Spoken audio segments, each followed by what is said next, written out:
What if I told you that everything that you based your judgment on, what's right, what's wrong, the trust that you placed into a doctor that you walked into his office, the trust that he was going to do a procedure on you, was all based on science founded on an unethical research study? Would it matter to you?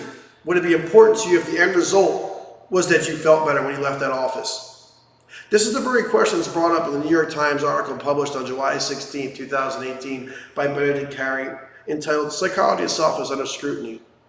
In this article, the author seeks to convey a calming word in an alarmist period, where we see studies that were once pillars of our community and research in psychology, such as the Stanford prison experiment, under siege because of unethical practices.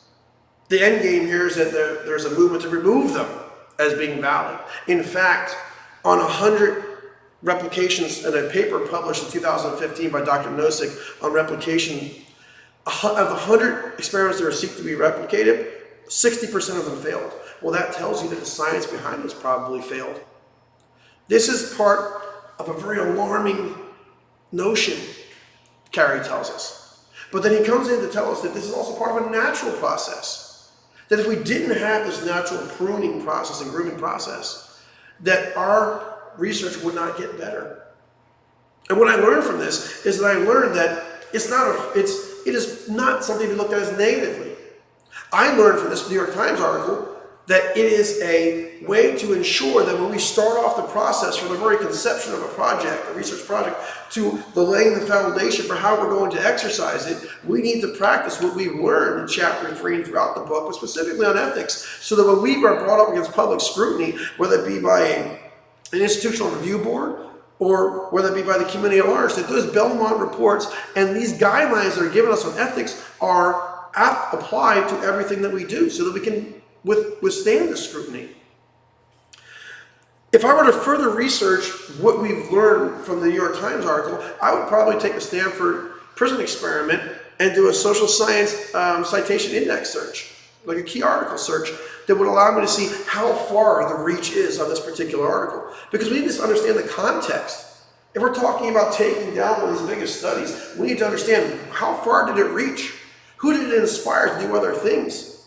And also, were those studies that were based off that are pulled from that, were they all based off of a poor soil, a poor foundation? So I would probably want to learn more about the whole context and what others, peer reviews and literature out there that discusses the project and elaborate on it more.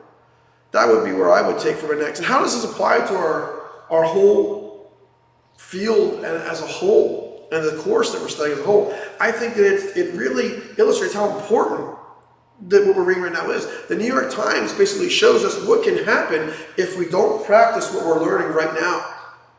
We avoid deception.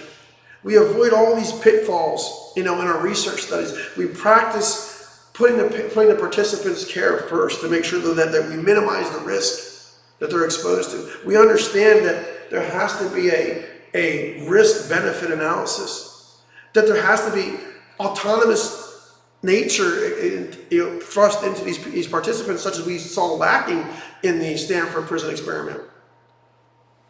It's very important to understand that all of these methods, including justice, that we're not choosing people for the wrong reasons, that they're understanding fully what they're getting involved in, are practiced so that we can withstand scrutiny when it's brought to our doorstep.